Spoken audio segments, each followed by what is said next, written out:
Welcome to My Spoonie Sisters, featuring stories from special guests dedicated to empowering those with chronic illness. Our goal? To connect people and provide the support and tools they need to live a better life. For those with chronic illness, our energy levels just fade faster. We must be more purposeful with the spoons allotted to us. So grab your coffee or tea, sister, and tune in as My Spoonie Sisters share stories of living with chronic illness. Hi, my Spoonie Sisters. It's your host, Gracefully Jen, and I have one badass baddie that I'm so excited to introduce. It's about dang time. Hi, Kristine. How are you? Jennifer, I cannot even tell you. Yes, it's about dang time. I have been watching your work for a very long time, and I love everything you're doing. So thanks for having me. Likewise. I just feel like you are just an amazing person. Everything that you do, you're a beacon of hope and joy and spirit. If you are not familiar with Kristine with Rare, go check her out and find her because, my gosh, you're in for a treat. You are way too kind. So let's just dive in and let's talk about some chronic illness and about Rare also. But let's start at the beginning. Let's start at the beginning of your journey. Oof. I know. That feels loaded. That's heavy.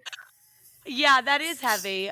First of all, it's different being on this side of the mic. I didn't realize how long it's been since I've been a guest, but I feel like I'm in love with it / also oddly nervous. Giving up that control, man. So my journey started in 2016. I was like abnormally healthy and living my best life. Freshly engaged, had a really great job on Capitol Hill, running marathons, best shape of my life. And I remember my first symptom I remember is I got like a tweak in my foot, but I was running marathons. Hello, like that happens, I can remember it was August, we were doing the Capitol Loop running, and I was just like, my feet all of a sudden felt like bricks.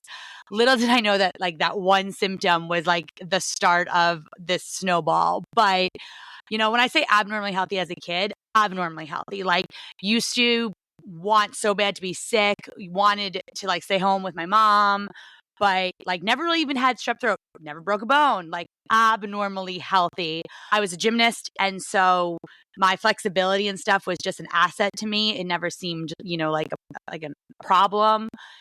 Did that all the way through college. So I was 27 when the onset began, and it was so slow, and I just thought it was like aging, honestly. I was just like, this must be what approaching 30 looks like. And had it not been for the fatigue, I don't know if I even ever would have gone to the doctor. But the fatigue, just like, I knew the level I was used to like performing or doing things, and it just like slowly chipped away. And then kind of went on my diagnosis journey from there. But yeah, that's the beginning. Oh my gox. Okay. So what year was that when it 2016. started? 2016. Okay. I'm pretty sure you said that, but wow, it was a lot to... I always forget numbers. I don't know if you're like that, but when people tell me numbers, I'm like, okay, wait a minute. What was that again? I was not... Oh my gosh. I'm telling you, like, there was no way I was going to remember dates in history class back in the day. Okay. So 2016, and you're running marathons. You're living your best life. I mean, shit. Yeah, it was, like I said, and I think looking healthy, but knowing something was so wrong. There was a lot going on for me at the time too, right? I had recently come out to my Catholic Republican family that I would be marrying a female. I had switched schools. So there was a lot of stress in my life. So it was easy to also attribute like a lot of what I was feeling to stress and depression. I'm a therapist by trade. So, my first doctor was just like, you're a therapist. Like, you know how good your coping skills are? Which looking back is just like false. Let me tell you, just false. But yeah, it was really, really slow. It's like death by 1,000 paper cuts, honestly, that time period, until I woke up and I was just a shell of myself and felt like I was just fighting for anybody to believe me that there was something like happening inside. And it wasn't just depression, and it wasn't just mental health, which oddly enough, like now being later in my journey, I see how it kind of all interweaves. But at the time, it felt like it was invalidating. Like I felt like you were telling me that it was all in my head. That was the message I was getting every time someone would talk about like the depression or going to see a therapist. I was just like, you don't believe me. That's terrible. And so do you feel like there was anyone that was listening and actually really heard you and wanted to help you? My mother-in-law is a doctor. Okay. And she was a blessing because test after test was just coming out like negative or neutral, not moving those markers. Was in DC. I was like supposed to have like great medical care. We had John Hopkins, we were at American, we were at Georgetown, we were at these big universities that are supposed to be like teaching hospitals, and nothing was happening. And she really kind of guided me through, she advised me to take pictures of every time my joints would swell or every random rash I would get. And that was a really big pivoting point for me, was kind of taking her guidance and how to make the medical community like listen to me. My gosh. Well, I'm so thankful that you had that, in your life, because there's so many people that don't even have that. And and 100%. and so what was it like as you were seeing all these, I'm assuming, specialists and trying to express to them what was going on? I remember a few points distinctly, but most of it honestly was so numbing. It was like I was going from doctor to doctor, trying to figure out how I was going to keep my job. One, two, kind of just going for Carrie, going for my mom, going for everybody else, but finding really no hope. And then I distinctly remember getting a CAT scan, and mind you, I had puked all over the CAT scan because I'm allergic to sulfa and had sulfamites in it. And everyone's saying it's fine. And so I puked all over the contrast CAT scan and for it to come up negative. And I walked out and I just stopped and I was like, I'm okay if I'm schizophrenic. I'm okay if I'm a hypochondriac. I'm okay. I was like, but I can't do this for another second. So please check me into a mental institution. If you all think that that's what's wrong with me. I was so desperate for relief from not just the pain and the fatigue and the hamster wheel, but the mental warfare and the isolation I was feeling and experiencing, that I just wanted to be checked in. I was like, if that's I'm okay with that. I'm okay with that outcome. Just please get me some sort of help because I can't live this for another day. I think that's an important thing that you touched on, because I think so many of us at some point start to think we're crazy. And if you think I'm crazy, then help me in that aspect. But right Yes. now, whatever you're doing is not helping me. So let's start somewhere. And we should never feel crazy. We shouldn't. Absolutely. And I think I had such a delusional understanding of the medical system, and 100%, I didn't realize this till a few years ago, but Grey's Anatomy is the culprit of that. Because again, abnormally healthy child, except for again, a few wellness visits, that was my interaction with the medical system. And then you have these dramas where they thrive off of figuring it out. So my understanding was I'd come with a medical complexity and you would do everything in your power to try to figure it out.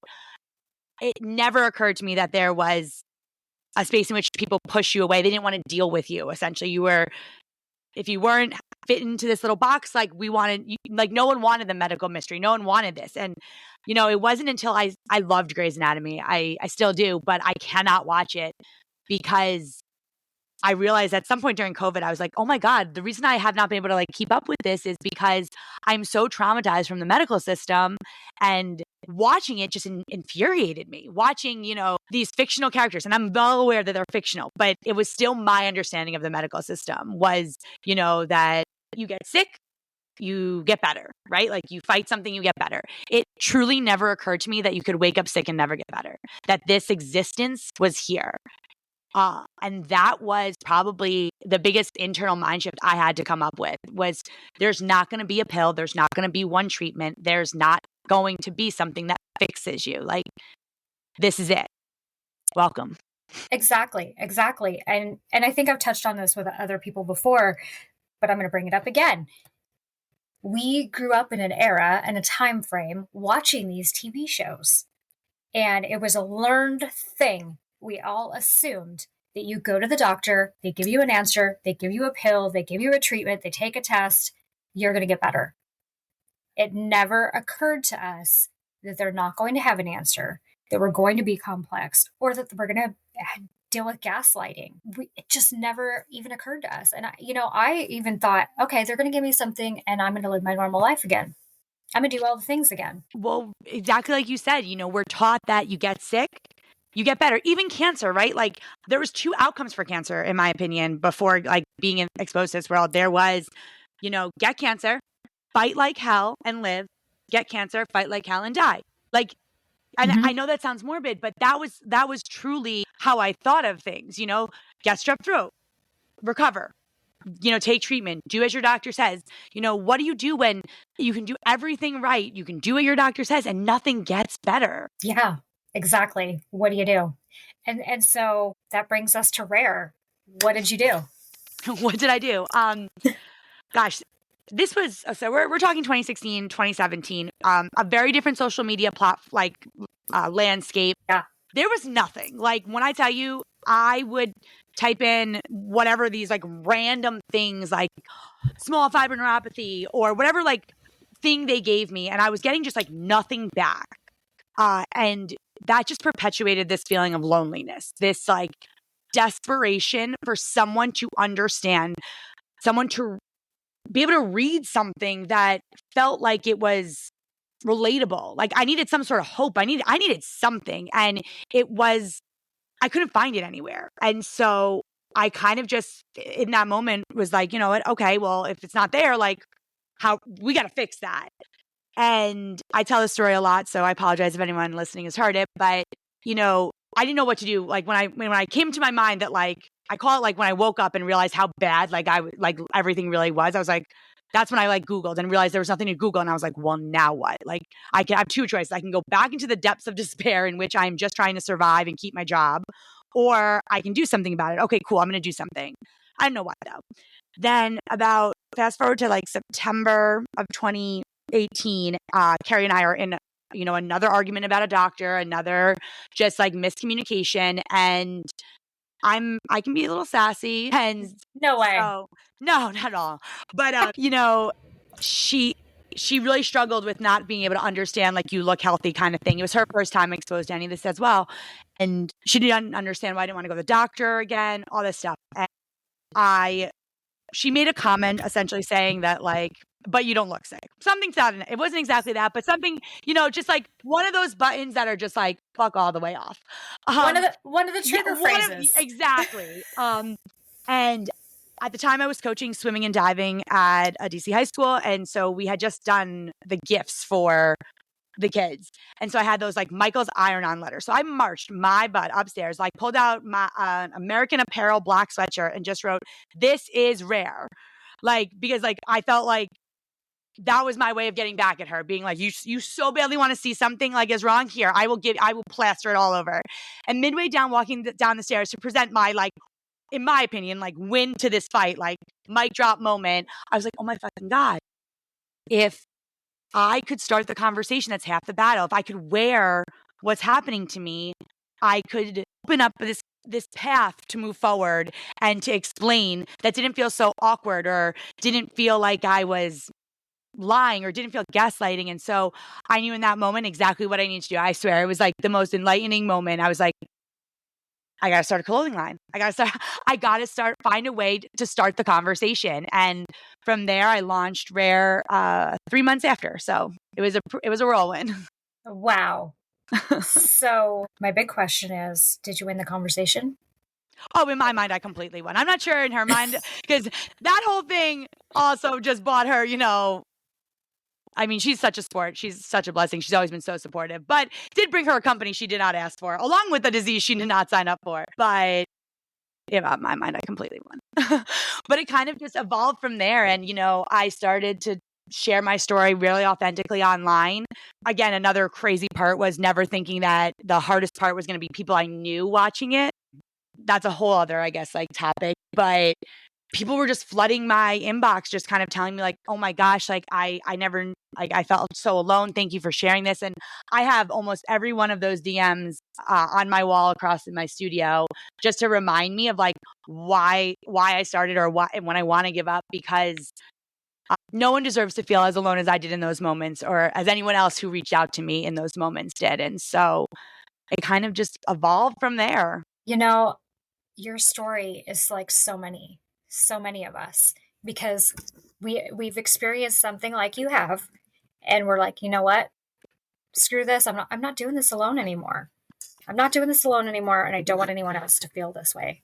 And look what you've done. And you've inspired, encouraged, and helped people. It still seems, I mean, it's incredibly humbling, I think, every single second.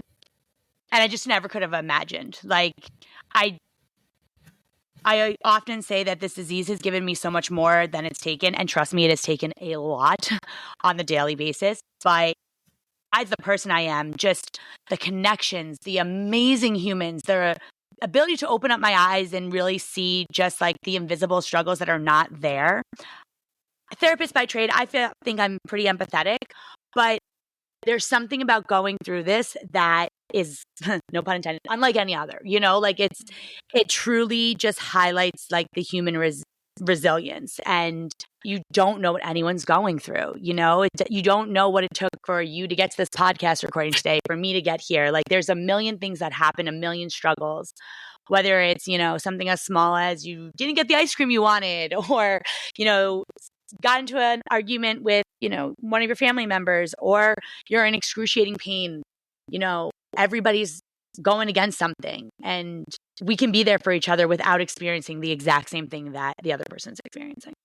Absolutely, because behind every smile, you have no idea how many tears are there, how many tears are being held back, how many people are hiding in their closet crying. You just never know. Absolutely. And that's why, when I saw Rare and it started to expand, like, I knew right away that it was going to be an inclusive space.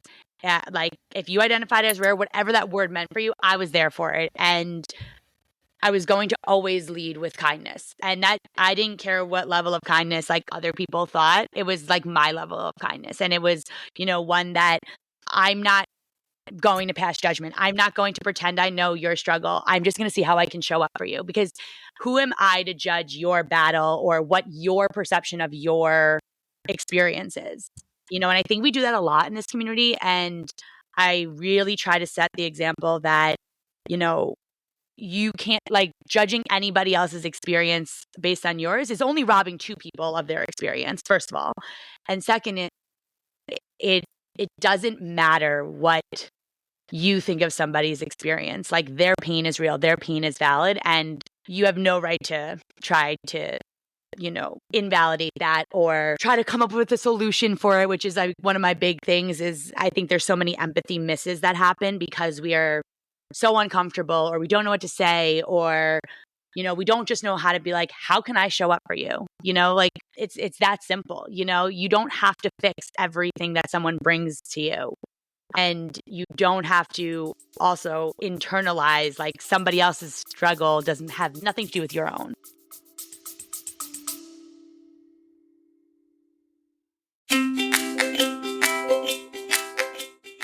Calling all Spoonies. As a host of a chronic illness podcast, nothing lights up my day more than hearing from you, our incredible listeners. Whether it's a topic close to your heart that you want us to uncover, or you are keen to show your own journey as a guest on our show, your voice matters. Living with chronic illness can often feel isolating, but through the power of podcasting, we can come together as a community to uplift, educate, and inspire one another. Your stories, insights, and questions drive the conversations we have and the topics we explore. So if there's something on your mind, a story that you are just itching to share, or a guest you'd love to hear from, don't hesitate to reach out. Your voice is not only welcomed here, but celebrated. Let's continue to amplify the voices of those living with chronic illnesses and create a space where everyone feels heard, supported, and empowered. Together, we are stronger.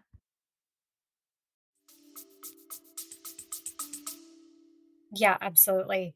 So I know we all have a different way that we deal with the concern for others. So I know for me, like, if I don't know what to say, I'm going to send you a heart and a spoon, and I'm going to write the word hugs, because to me, that's the best way I can show up for you and make you feel heard without trying to be like, well, have you tried this? Or how about you do this? Because I don't want you to feel like I'm putting you down in any way. I just want you to feel loved. So to me, that's the easy way to do it. What do you do? I'd say my go-to thing is, how can I show up for you?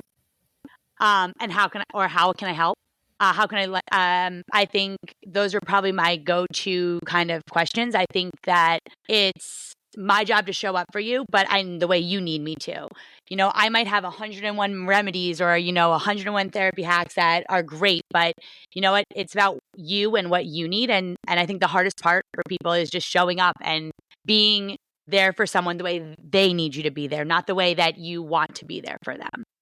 Yes. And it's okay for us to wait for them to ask us. So if they ask, what is this gadget you recommend? What is this lotion you recommend? Or whatever it is, then we can just start jumping in and being like, okay, I've got all these links, I've got all these things I can tell you. But unless we're being asked, I don't feel comfortable just being like, okay, we'll do this and this and this because people did it to me. And I think that's kind of how you're feeling too.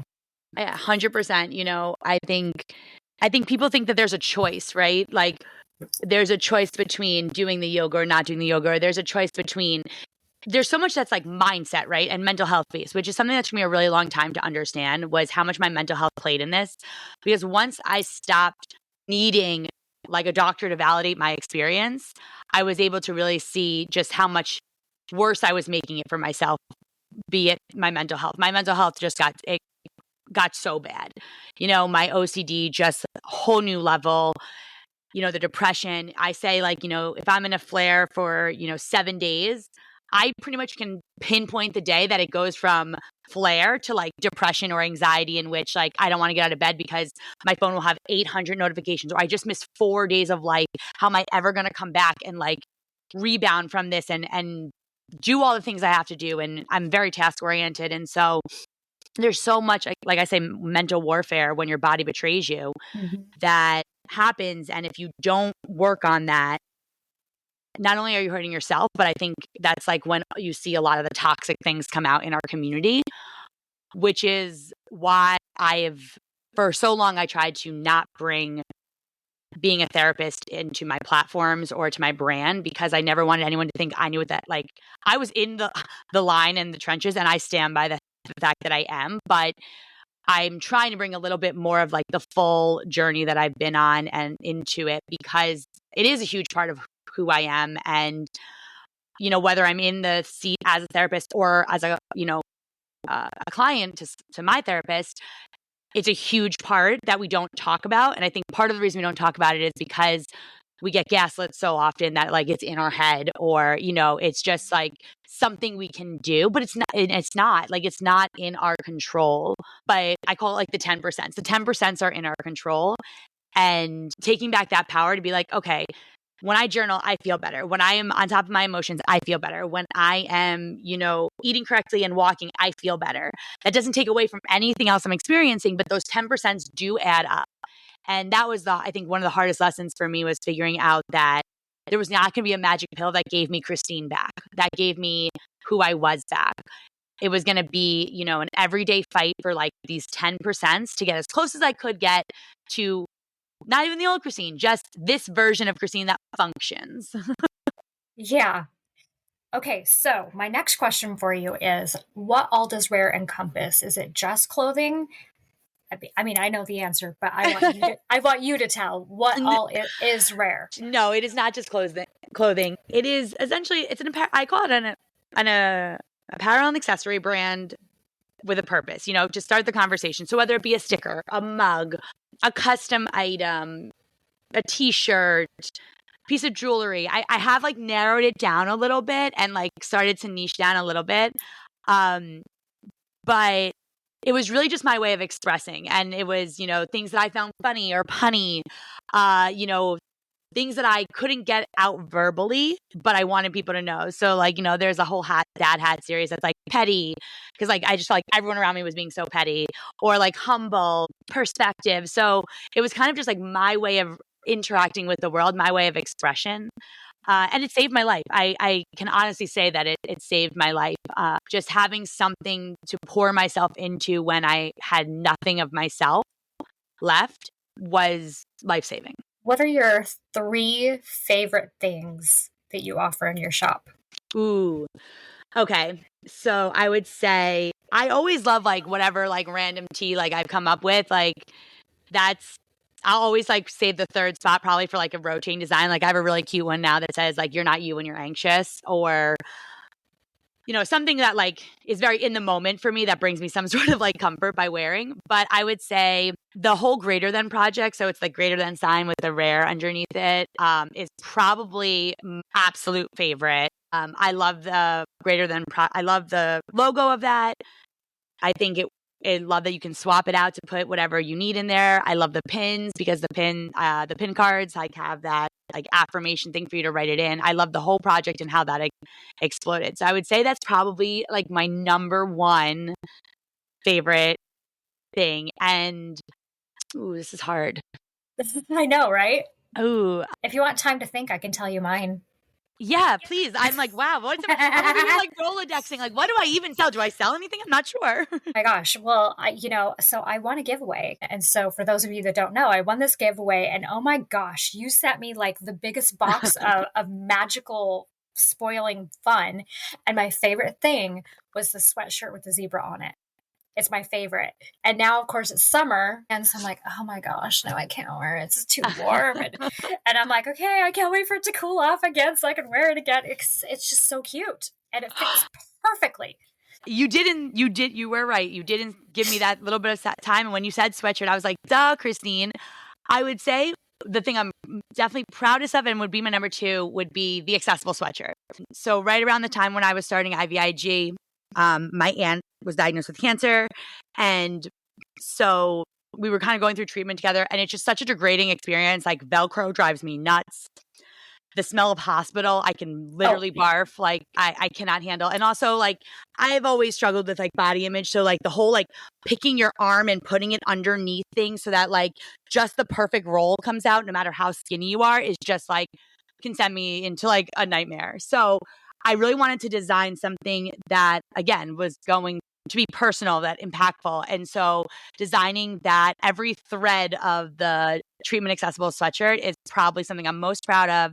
The trademark on that, the patent on that, and just while not excited about the marketing efforts I put behind that, the whole creation process, as per usual, again, now you see so many of them, but at the time there was nothing like that. Yeah. And so I love how chic it is. I love how simple it is. It's embroidered rare on the cuff and it's comfortable.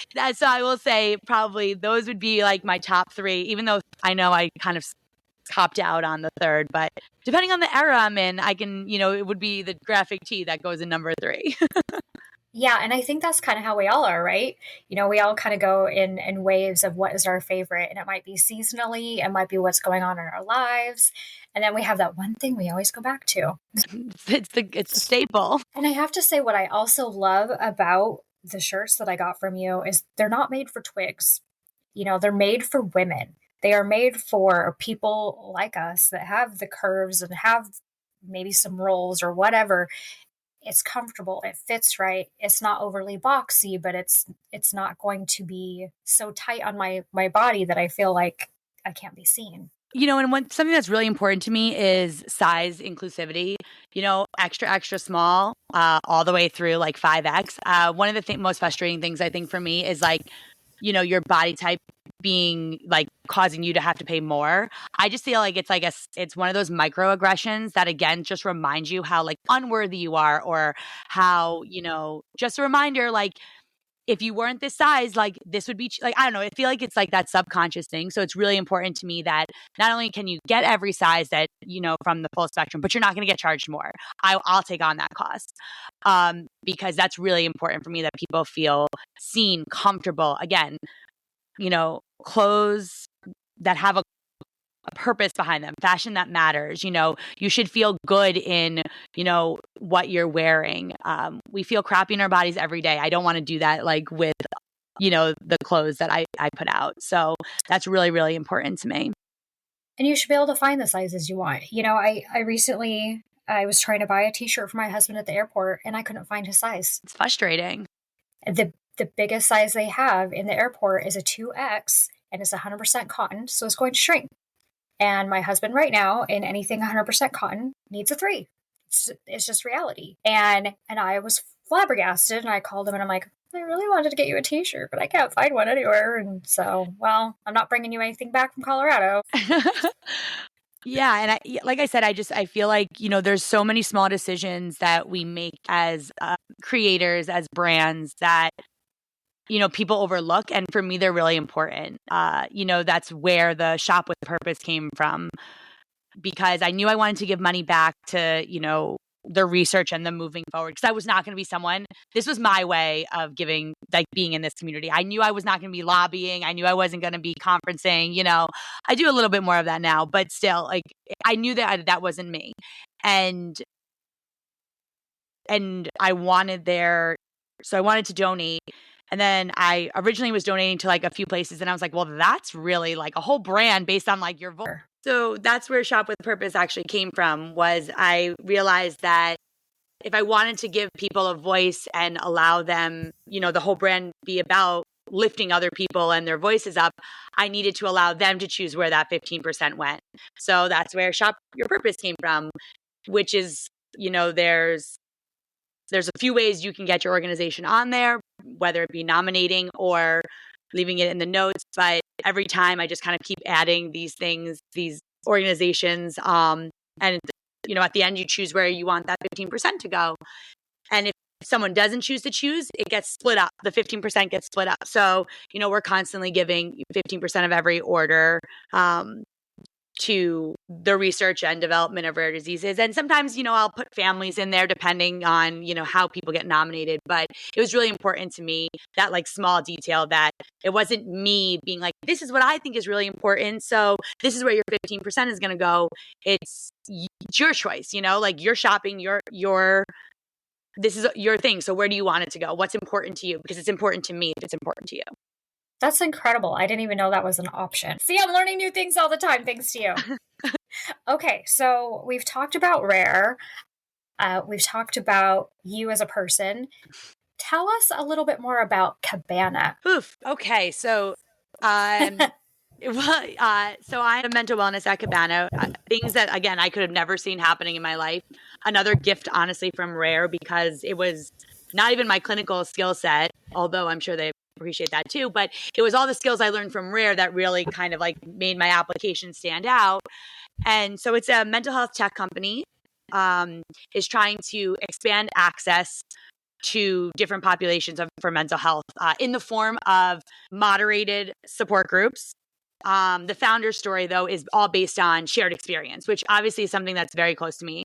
So when I was on board and then stuff, I immediately saw that, like, oh my God, this is like exactly what our community needs, a space where you can, show up, get some support on your time without the expense, I guess, first of all, and the judgment, like, of certain aspects of therapy. I mean, unfortunately, for as far as we haven't come that far.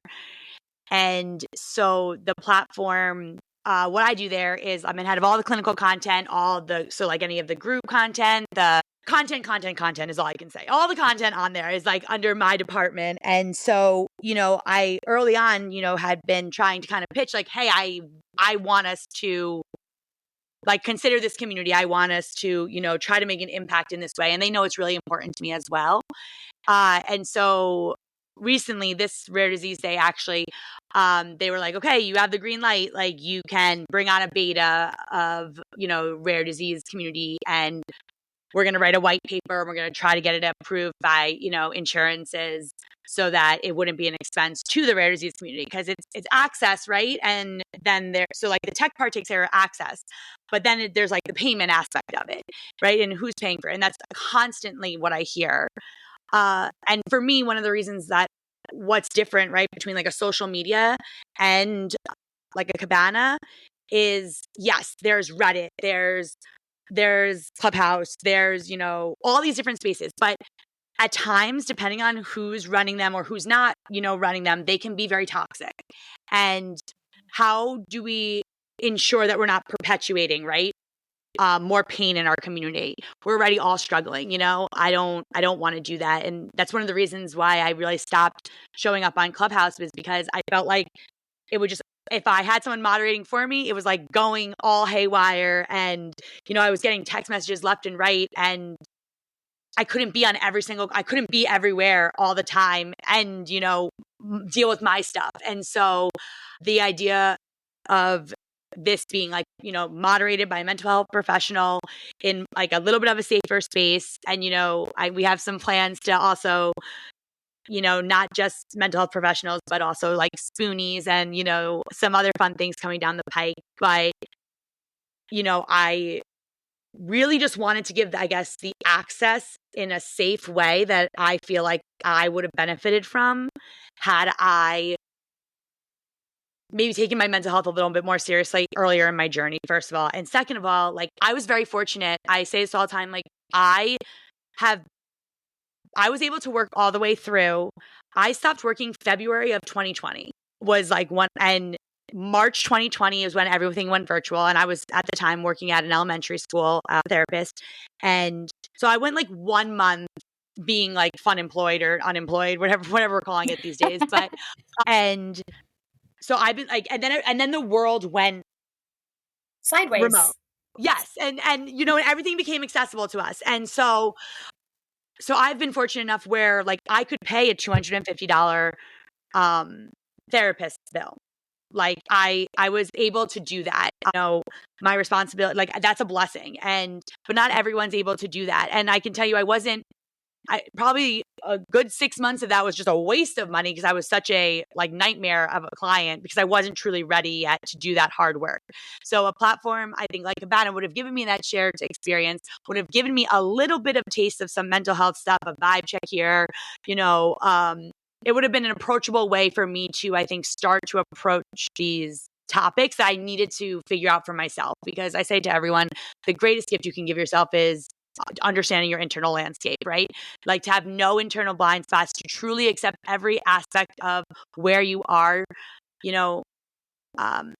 giving yourself that peace and contentment is so powerful. And I think especially as spoonies, we have to live in balance. Like living on any extreme is so bad for our bodies, right? Like they'll flare, it doesn't matter if you're having the best time at a wedding and then you're down for 3 days, or you're sobbing, and you've gotten yourself so stressed out about your taxes. Like we have to live in this balance. And so, through my work there, I've been really trying to, not only advocate for mental health in the chronic illness community, promote it, but do one better and provide access. So that's my day job. I just love everything that you're doing. My big question for you is do you have people helping you? Like with Rare, do you have a team of people that help you? Are you designing and printing and doing all the things all by yourself? Like how does that work? And same with Cabana. Well, so at Cabana, it's a startup. So, that I've kind of just inserted the Rare community into that startup, and they've been gracious enough, I think, to see what it means to me and find me valuable enough to then take this on. For Rare, I mean, I've had interns, I've had a team before. They're all so wonderful. It's always been really important to me to employ people that are within our community. And with that, though, for me comes a certain level of grace and understanding that, life's going to happen. And I'm so appreciative of everybody who has built and, helped me build this. I wish that, of course, right? Like I always wish it's making more money so I can, reimburse in more than clothes. But so right now it is just myself back at Rare. But I mean, that is a very short picture of, so many people who have like made an imprint on the brand. And, if you're on their website, I kind of shout them all out because again, they'll always be a part of this. I've really wanted to create Rare as a space where it's like the first thing you kind of hit when you're getting into this community, but you can go and do your own thing and go off into the rare disease world or the chronic illness world, kind of leave your mark, but also come back if you need to, or, use it as a resource. And so I try to make sure that everybody knows, like, come as you are, leave when you need to, but always know that you can come back. Love it. I love it. Okay, so what would be your biggest advice to someone listening right now? You don't need anybody to validate your experience, but yourself. Give yourself permission to believe yourself. I think sometimes we outsource that, in which we're trying to, it's like we want the doctor or we want our parents, we want our significant other to believe us. And that stems most of the time from us not believing us. So believe yourself, trust that you know your body better than anyone else. And you get to define how you respond to your chronic illness. And if you don't want to start an apparel and accessory brand, don't. If you don't want to start a platform, don't. Do what brings you peace and where you find, comfort. And it's also okay if that changes. That's beautiful. You're amazing. Thank you for coming on. Thank you for giving us your time. Me. You are such a joy. I feel like I could talk to you for hours. No, I really appreciate all the work you've done. I followed you from very early on. I was like, Spoonie Sisters, I don't know what this is, but I like the name. Catchy. And, you're such a light and you give so freely. And, I see it. And I think the rest of the community sees it as well. Oh, you are so sweet. And, kind of like you, I started it because I felt so alone in the beginning of my journey. And I never wanted people to feel alone again. And, I had found a Spoonie sister with RA that was running a podcast called My Immune System Hates Me. And I was a guest on her podcast. It was so much fun. And she was such a joy. But, eventually, COVID, people started moving on and she was ready to get back to her life. And she's a professional dancer in New York City. And so it's like, she couldn't do it forever. And I saw that hole that needed filled. And it was like, oh my gosh, we need like a community. We need a place to love and celebrate and support each other. And so I was like, my Spoonie Sisters, because you guys are my sisters. I don't care where you are. I don't care who you are, but you are. And so that's kind of why I did what I did too. And I think that's why so many of us easily come together, because we came in with the same kind of purpose. Absolutely. Especially coming from, us millennials who like got chat and it was like ASL, age, sex, location, like your parents telling you absolutely not. And then here we are just, whoop, whoop. I say, bridging gaps between rare disease and the rest of the world. Absolutely. Well, where is the best place for people to find and follow you? At Find Your Rare on all of your favorite platforms. I'm pretty sure I own that domain in like every language, every platform, even if I don't use it. So Find Your Rare. You can email me there, findyourrare.com, Kristine at findyourrare.com. But you will always find me on the other end of that Find Your Rare. There you go. And I'll make sure that we have all the links in the show notes for everyone to get in touch with you. But thank you. It was such a joy. And my Spoonie sisters, until next time, don't forget your spoon.